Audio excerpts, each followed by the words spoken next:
Here we go.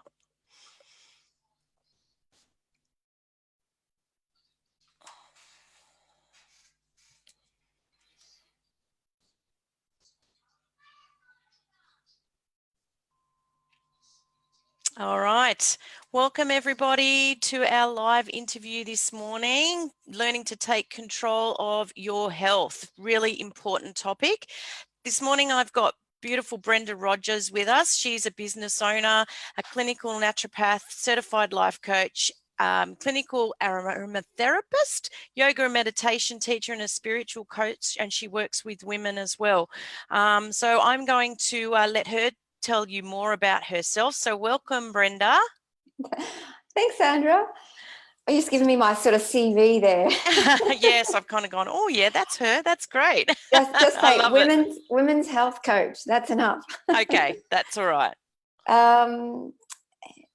Yeah, thank you for having me on. And great topic, how to take control of your health, because we kind of, it's either in control or out of control, isn't it? Absolutely. So your question was to tell you some about Yes, tell me myself? more about you and what you do.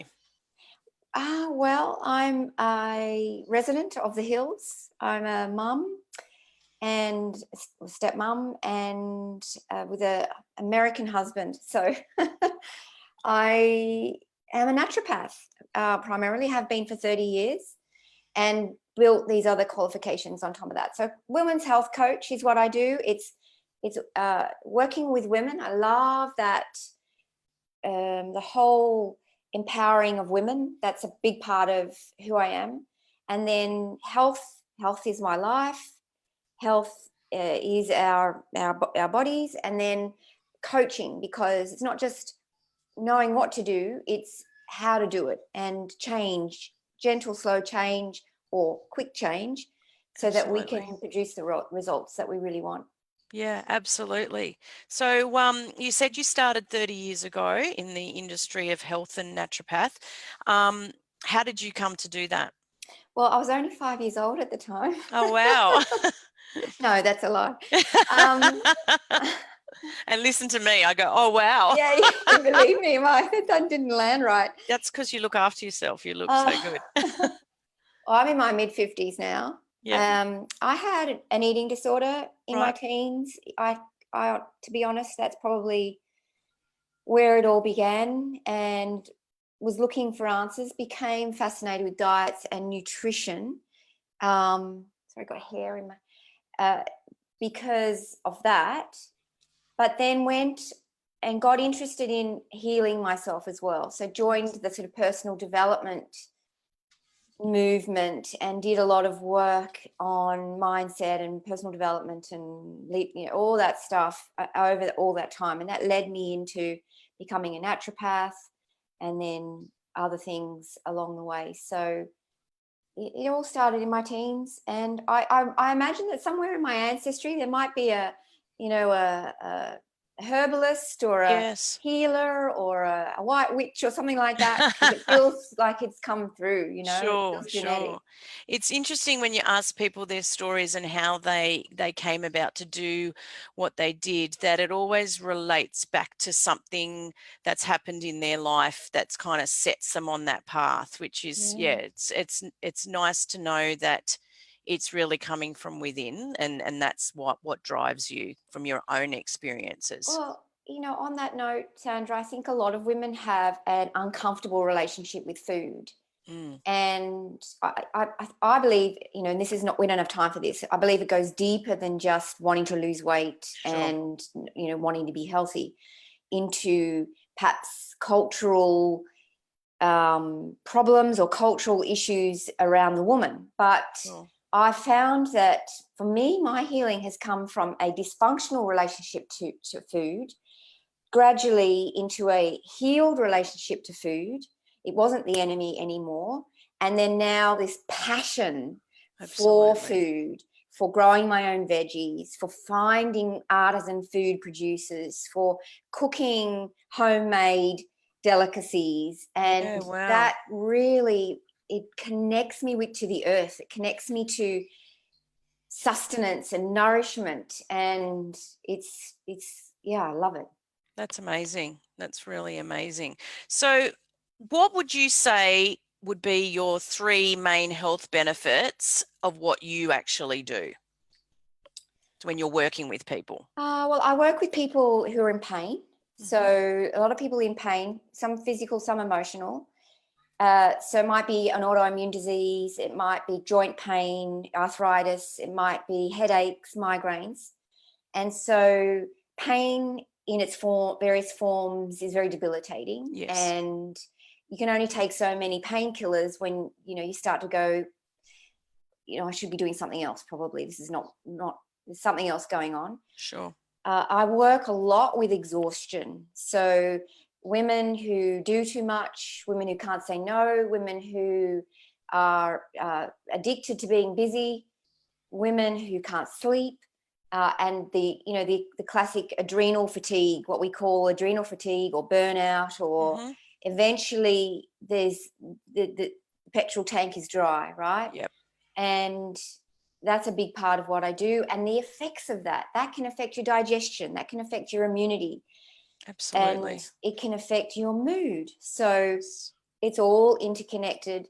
And then thirdly, I suppose I like to look at the language of the body and what symptoms are telling us. And often that is more around what we're doing with our lives. Are we happy? Are we on path? Is our illness a course correction?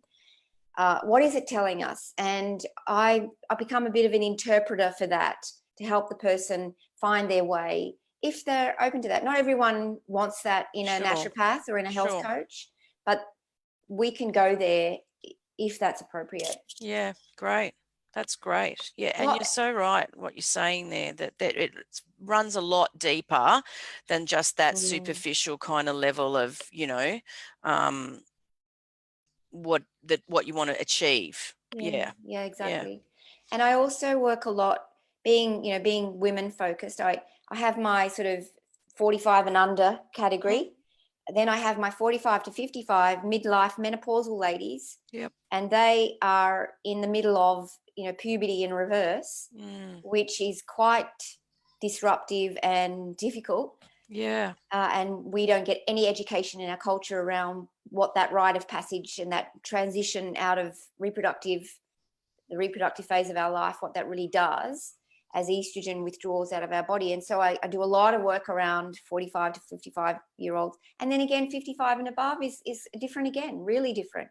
Yep. The eldership years of our life and purpose and giving back and all that kind of stuff. So that can Mm. come out in different symptoms as well. So Yeah, wow. it's Okay. fascinating stuff. Yeah, wow. So, in relation to what you do, what would you recommend is most important? Well, what I do is health coaching. So what I would say is most important is to rethink your values and to determine, is health actually up there? Yeah, a priority for you. Yep, Yeah, absolutely. because you can say it is when you're healthy, maybe, or okay, but really money's more important, or paying the bills, or and that is all important. Yes, Obviously, our family, and it's how can I make health and myself a number one priority? Because if you don't do absolutely. that, if you're not Nothing here, else works. no, exactly. That's right. How And do you as a woman, we take on many roles. We are a mum. Some of us are mums. Some of us have a day job. Some of us are doing other things outside of our normal work hours.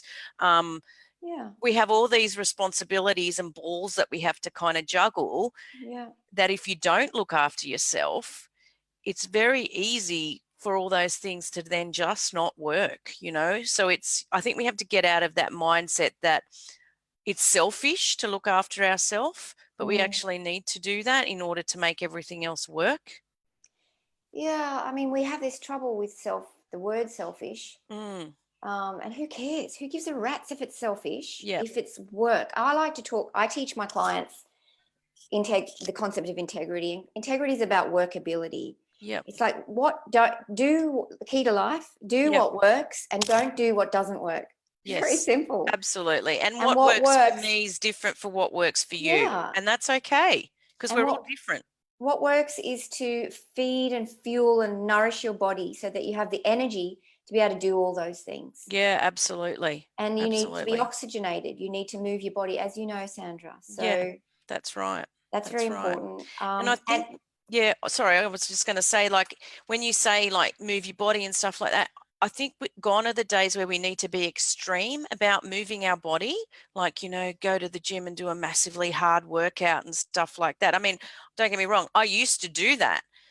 Not so much now. I just want to move my body so that I feel healthy, whether that looks like a walk or a run or, just a bit of weights or whatever it is.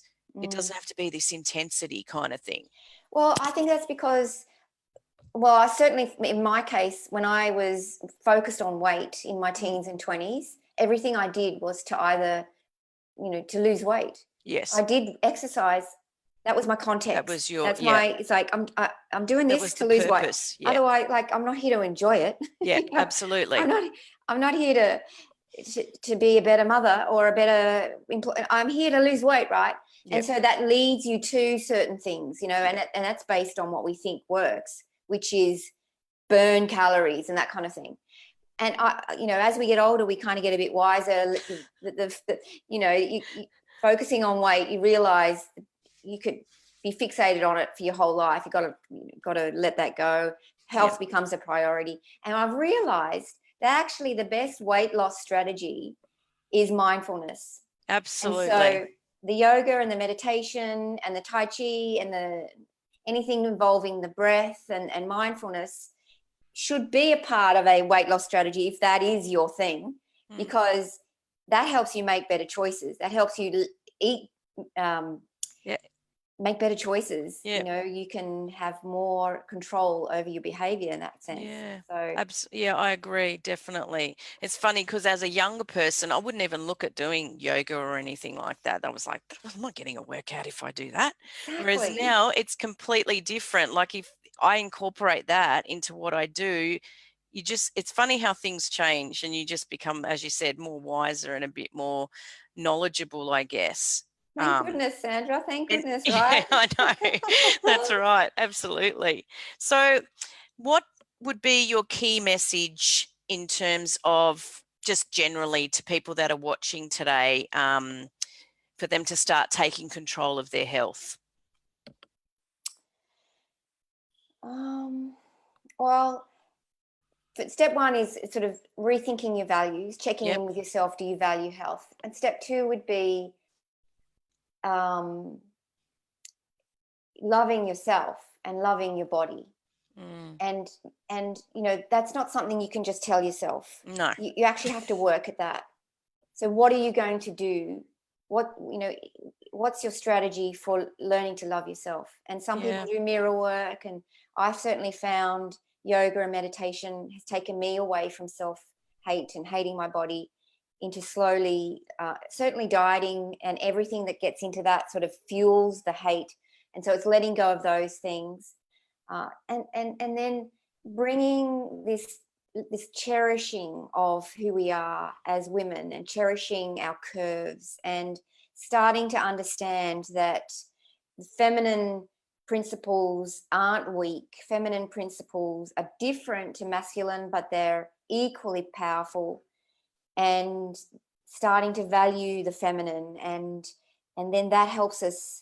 If you've got a little bit of a curl, I got decent belly, It's like, yep. accepting those And things yeah, and absolutely. cherishing those things, and then our behavior follows that. Mm. And if so, you're wanting to change behavior, trying to change behavior doesn't really work. But what the things behind it that lead to that behavior, that's actually where you've got to start. Yeah. Having said that, people come to see me, and we start to work together, and I use kindness and compassion and gentleness in my approach, so that I know people come in with a lot of self-flagellation and self-deprecation and self-hate, and so we've got to be very gentle in not feeding that wolf. We want to feed the white wolf, where we're doing good things for ourselves because we love ourselves, and that is super important. Absolutely. Yeah, that really resonates with me, because I think as women we are very judgmental of ourselves, and especially about how we look. And I think we just need to stop doing that. And, it's definitely a work in progress. I mean, I'm still working on those things with myself, and learn to love yourself the way that you are, and accepting of yourself. So it's not something that can happen instantly. It's something that, like you said, you have to work on that. It's a daily thing. Well, you will age more gracefully if you can do that, because you lose your looks anyway. Whatever you've got right now is what you've got. Appreciate it, because exactly. there's grateful.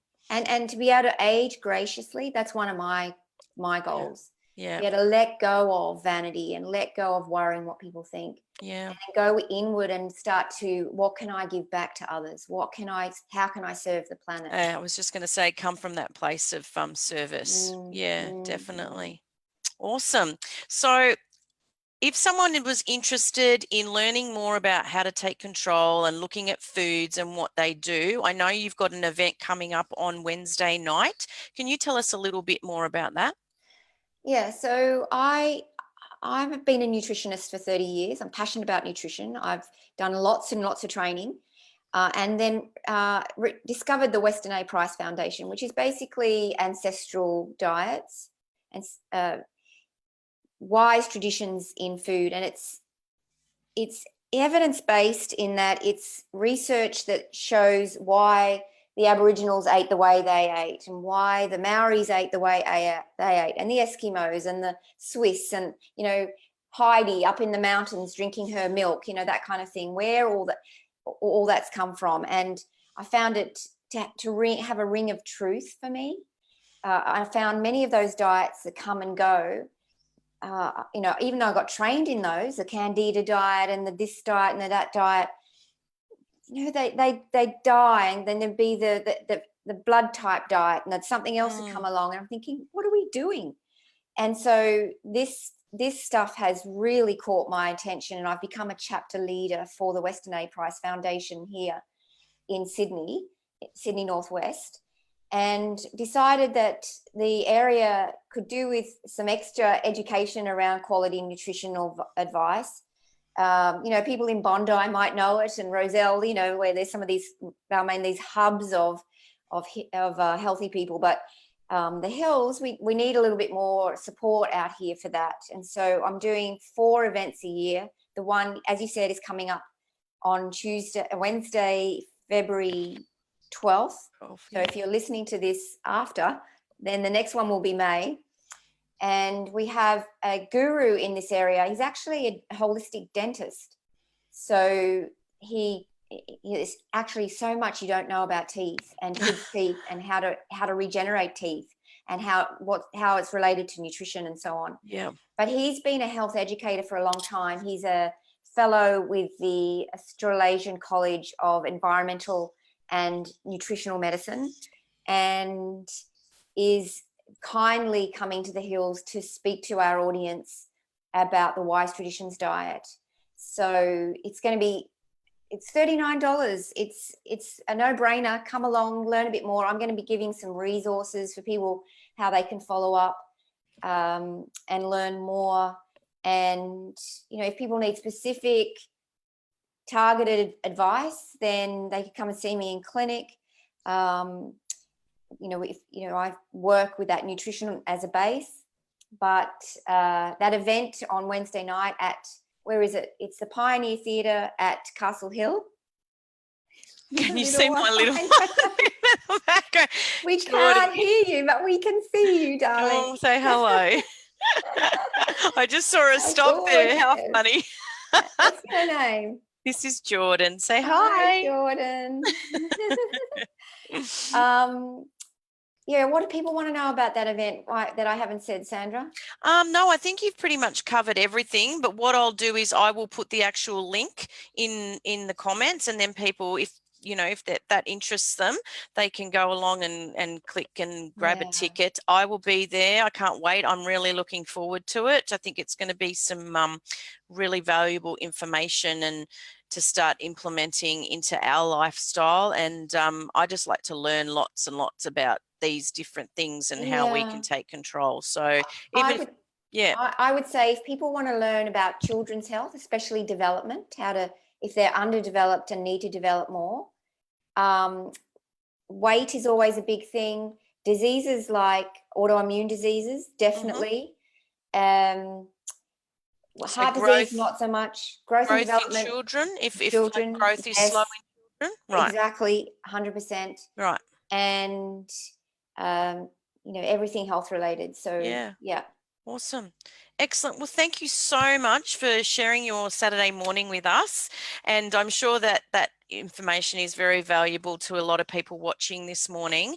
And thank you again. You're welcome. All right. Thanks, everyone. Bye. Thanks for listening. Thanks for watching. Thanks. Bye, Sandra. Thanks. Bye, Bye-bye. Jordan. Say